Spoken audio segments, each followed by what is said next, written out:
Hi, good morning. ത്വമേവ മാതാ ച പിതാ ത്വമേവ ത്വമേവ ബന്ധുശ്ച സഖാ ത്വമേവ ത്വമേവ വിദ്യാ ദ്രവിണം ത്വമേവ ത്വമേവ സർവം മമ ദേവദേവ. ശ്രീമദ് ഭഗവത്ഗീത 5-ാം അധ്യായം കർമ്മസന്യാസയോഗം 17-ാമത്തെ ശ്ലോകമാണ് വായിക്കുന്നത്.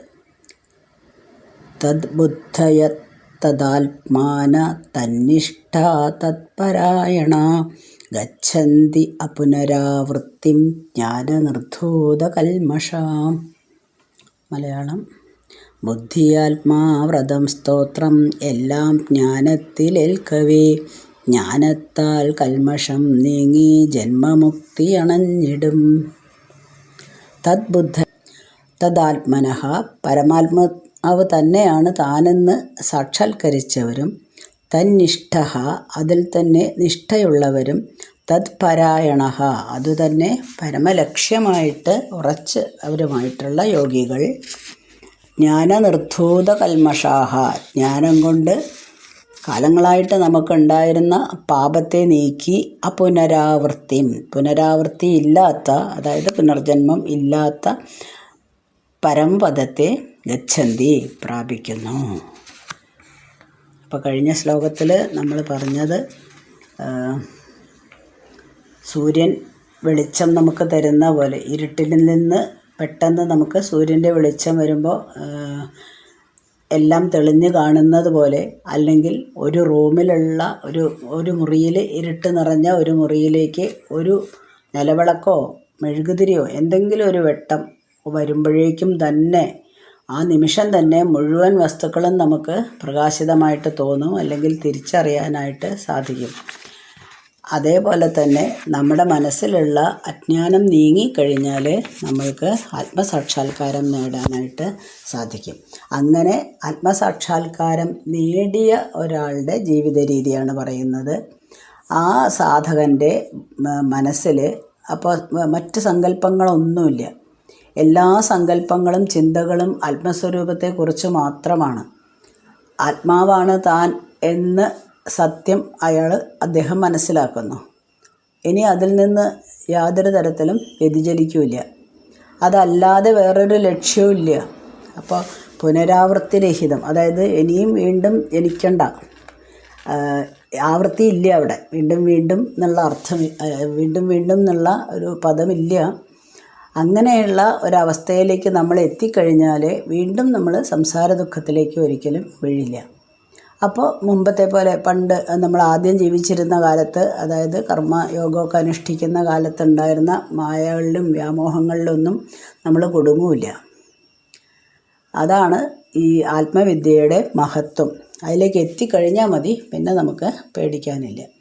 അപ്പോൾ നമ്മൾ സ്കൂളിലൊക്കെ ആണെങ്കിലും അങ്ങനെ തന്നെയല്ലേ. ആദ്യം ടീച്ചേഴ്സ് പഠിപ്പിക്കുന്നു, അധ്യയനം ചെയ്യുന്നു, പിന്നീട് കുട്ടികളത് മനസ്സിൽ ഇങ്ങനെ മനനം ചെയ്ത് ഉറപ്പിക്കുന്നു. ഇനി അത് മനസ്സിലാണെങ്കിൽ എന്തെങ്കിലും രീതിയിൽ അത് പ്രകടിപ്പിക്കുന്നു. അങ്ങനെ നമ്മളൊരു നല്ല പദത്തിലേക്ക്, അതായത് ഉന്നതമായിട്ടുള്ളൊരു വിജയം നേടുന്നു. അങ്ങനെ പഠിച്ചു കഴിഞ്ഞാലേ നമ്മൾ പഠിച്ച വിദ്യ അതെന്തോ ആയിക്കോട്ടെ അത് നമുക്ക് ഉപകാരപ്പെടുന്നുള്ളൂ. അതേപോലെ തന്നെയാണ് ഇവിടെ. അജ്ഞാനത്തിൽ നിന്ന് തൻ്റെ കർമ്മങ്ങളെല്ലാം ചെയ്ത് തീർത്ത് മുക്തി നേടി പരമപദത്തെ പ്രാപിക്കുകയാണ് ചെയ്യുന്നത്. അപ്പോൾ അജ്ഞാനം നീങ്ങി ജ്ഞാനം ലഭിച്ചു കഴിഞ്ഞാൽ പിന്നെ അഹന്തയ്ക്ക് അവിടെ യാതൊരു സ്ഥാനവുമില്ല. അഹന്തയ്ക്ക് നിലനിൽപ്പില്ല. നമ്മുടെ ലക്ഷ്യം ആത്മസാക്ഷാത്കാരം മാത്രമാണ്. അപ്പോൾ അവിടെ ജീവൻ പരിപൂർണനാവുകയാണ്.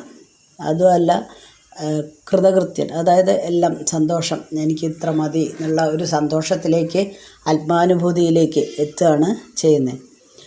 ഈ ഒരു സിദ്ധാന്തം അല്ലെങ്കിൽ ഈ ഒരു തത്വം നമുക്ക് വളരെ സുന്ദരമായിട്ടാണ് ഈ ശ്ലോകത്തിൽ ഭഗവാൻ വർണ്ണിച്ചു തന്നിരിക്കുന്നത്. അപ്പോൾ ജനനം മരണം അങ്ങനെ അതിന് വിധേയമായിട്ട് നമ്മളുടെ ജീവൻ ഈ സംസാര സാഗരത്തിൽ ഇങ്ങനെ ഭ്രമിച്ച് നടക്കുകയാണ്. അതിന് കാരണം സ്വരൂപം എന്താണെന്ന് അറിയുന്നില്ല. അങ്ങനെ അത് അജ്ഞാനദശയാണ്.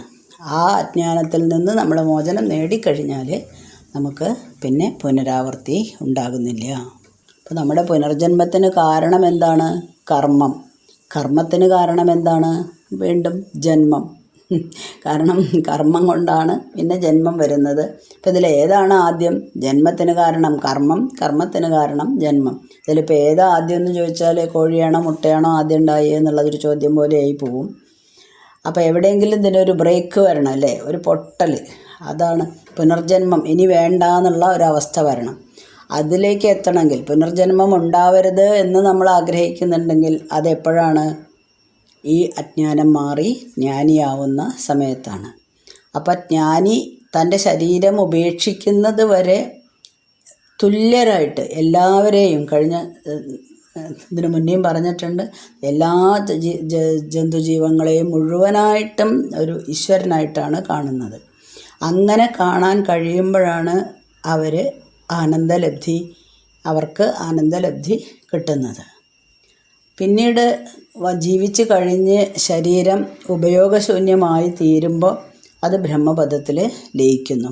ബ്രഹ്മപദത്തിൽ ലയിച്ചു കഴിഞ്ഞാൽ പിന്നെ പുതിയ ജന്മം ഉണ്ടാകുന്നില്ല. ഇനി 18ാമത്തെ ശ്ലോകം. വിദ്യാവിനയസമ്പന്നേ ബ്രാഹ്മണേ ഗവിഹസ്തിനി ശുനിചൈവ സ്വപാകേ ച പണ്ഡിത സമദർശിന. വളരെ വിശേഷപ്പെട്ട, അല്ലെങ്കിൽ പണ്ടുകാലം മുതൽക്കേ നമ്മളൊക്കെ ചൊല്ലി നടക്കുന്ന ഒരു ശ്ലോകമാണ് ഇത്. മലയാളം. അറിവ് ആചാരമുള്ളോനും ബ്രാഹ്മണൻ പശുപക്ഷിയും നായും നായാടിയും തുല്യം എന്നെണ്ണുന്നിതു പണ്ഡിതൻ. പണ്ഡിതാഹ ആത്മജ്ഞാനികൾ വിദ്യാവിനയസമ്പന്നനായിട്ടുള്ള ബ്രാഹ്മണനിലും ഗവിഹസ്തിനി പശുവിലും ആനയിലും ശുനി ച സ്വപാകേ ച ഏവ സമദർശിനഃ നായയെ തിന്നുന്നവരിലും ചണ്ടാളന്മാരിലും സമദൃഷ്ടി ഉള്ളവരാണത്രേ. അവർക്കെല്ലാം ബ്രഹ്മമായിട്ടേ കാണാൻ പറ്റുള്ളൂ. തത്വദർശികൾക്ക് എല്ലാം ബ്രഹ്മമായിട്ടേ കാണാൻ പറ്റുള്ളൂ. ഇപ്പോൾ കടലിൽ തിരമാല അടിക്കുകയാണെങ്കിൽ ഒരു തിരമാലയും രണ്ടാമത്തെ തിരമാലയും തമ്മിൽ വലിയ വ്യത്യാസമൊന്നും നമുക്ക് തോന്നില്ല. ചിലപ്പോൾ ഒന്നിൻ്റെ ഉയരം കുറച്ച് കൂടും, അല്ലെങ്കിൽ സ്പീഡ് കൂടും കുറയും എന്നുള്ളതല്ലാതെ. അതേപോലെ തന്നെ നമ്മളിപ്പോൾ ഒരു സ്വർണം ഉപയോഗിച്ചിട്ട് ആഭരണങ്ങൾ ഉണ്ടാക്കുകയാണെങ്കിൽ അതിൻ്റെ ബേസ്, അല്ലെങ്കിൽ അതെന്താണ് ചോദിച്ചാൽ അത് സ്വർണം തന്നെയാണ്. എന്ത് തരം ആഭരണങ്ങൾ ഉണ്ടാക്കി എന്നുള്ളത് സ്വർണത്തിനെ സംബന്ധിച്ചിടത്തോളം ഒന്നും പ്രശ്നമല്ല. സ്വർണ്ണമാണ് തന്നെയാണ്. മണ്ണിൽ നിന്ന് പാത്രങ്ങൾ ഉണ്ടാക്കുമ്പോഴും അങ്ങനെ തന്നെയാണ്. അപ്പോൾ ഈ ഈശ്വര സാക്ഷാത്കാരം നേടിയ ഒരു മഹാത്മാവ് ഈ ലോകത്തെ മുഴുവനും ഈശ്വരോന്മയമായിട്ടാണ് കാണുക. അദ്ദേഹത്തിന് ഇപ്പോൾ ആഭരണശാലയിൽ പോയി കഴിഞ്ഞാൽ നമ്മൾ സ്വർണം കൊണ്ട് ആഭരണം നിർമ്മിച്ചു കഴിഞ്ഞാൽ നമ്മളെമാതിരത്തെ സാധാരണക്കാർ അതിൻ്റെ ഡിസൈനാണ് നോക്കുക അല്ലേ.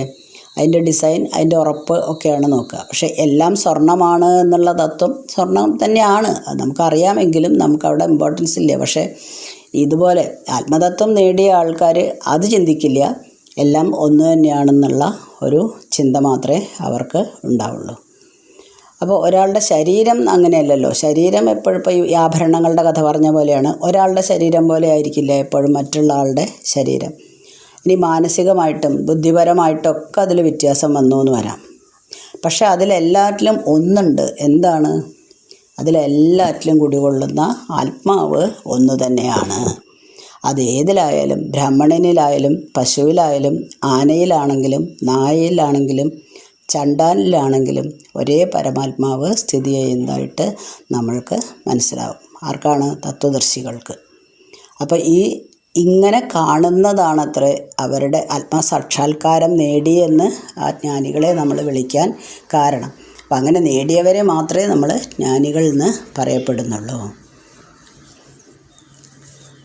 ഒരു സമൂഹത്തിൽ ജീവിക്കുന്ന നമ്മളെപ്പോലെയുള്ള സാധാരണക്കാർക്ക് ഈ ബ്രാഹ്മണനും ചണ്ടാലനും ജാതി പരമായിട്ടും എല്ലാം വളരെ വ്യത്യാസം തോന്നുമെങ്കിലും, ഇപ്പം ഇനി മൃഗങ്ങളെടുക്കുകയാണെങ്കിൽ ജീവശാസ്ത്രപ്രകാരം നായയും പശുവും ആനയൊക്കെ അതെങ്ങനെയാണ് ഒന്നാവുന്നേ? അതൊക്കെ വിവിധങ്ങളല്ലേ എന്ന് തോന്നാം. പക്ഷേ ഒരു അതീന്ദ്രിയ ജ്ഞാനിയുടെ ദൃഷ്ടിയിൽ ഇതൊന്നുമില്ല, ഈ വ്യത്യാസങ്ങളൊന്നും ഇല്ല. എല്ലാറ്റിലും കുടികൊള്ളുന്നത് പരമാത്മാവാണ്. ആ തത്വം മനസ്സിലാക്കി കഴിഞ്ഞാൽ എല്ലാ ജീവജാലങ്ങളുടെയും ഹൃദയത്തിൽ കുടികൊള്ളുന്നത് പരമാത്മാവാണ് എന്ന തത്വം മനസ്സിലാക്കാനുള്ള ബോധം അവർക്കുണ്ട്. അതിന് കാരണം എന്താണ്? അവർക്ക് ഭഗവാനുമായിട്ട് അത്രയും അടുപ്പമുണ്ട്. ഭഗവാനിലേക്ക് അത്രയും അടുത്തവർക്ക് മാത്രമേ അങ്ങനെ ചിന്തിക്കാനായിട്ട് പറ്റുള്ളൂ. ഇതാണ് യഥാർത്ഥത്തിലുള്ള ജ്ഞാനം. അപ്പോൾ ഒരു ബ്രാഹ്മണൻ്റെയും അധകൃതൻ്റെയും ഒക്കെ ശരീരം പലതാണ്, ഒരേ വിധത്തിലുള്ളതല്ല. പക്ഷേ നേരത്തെ പറഞ്ഞ പോലെ എല്ലാറ്റിലും കുടികൊള്ളുന്നത് എന്താണ്? ഈ പരമാത്മാവ് മാത്രമാണ് എല്ലാറ്റിലും ഒരേപോലെ കുടികൊള്ളുന്നത്. ഒരേപോലെ എല്ലാ ശരീരങ്ങളും വ്യത്യാസമാണ്, പക്ഷേ ഒരുപോലെ കുടികൊള്ളുന്നത് ഈ പരമാത്മാവ് മാത്രമാണ്. അപ്പം ജീവാത്മാവ് എന്നുള്ള ബോധം ഒരു ശരീരത്തിൽ മാത്രമായിട്ട് പ്രവർത്തിക്കുന്ന സമയത്ത് പരമാത്മാവാണെങ്കിൽ എല്ലാ ശരീരങ്ങളിലും ഒരേപോലെ തന്നെ സന്നിഹിതമാണ്. ഇതാണ് 18ാമത്തെ പദ്യത്തിൻ്റെ അർത്ഥം. ഇനി 19ാമത്തെ ശ്ലോകം അടുത്ത ദിവസം വായിക്കാം.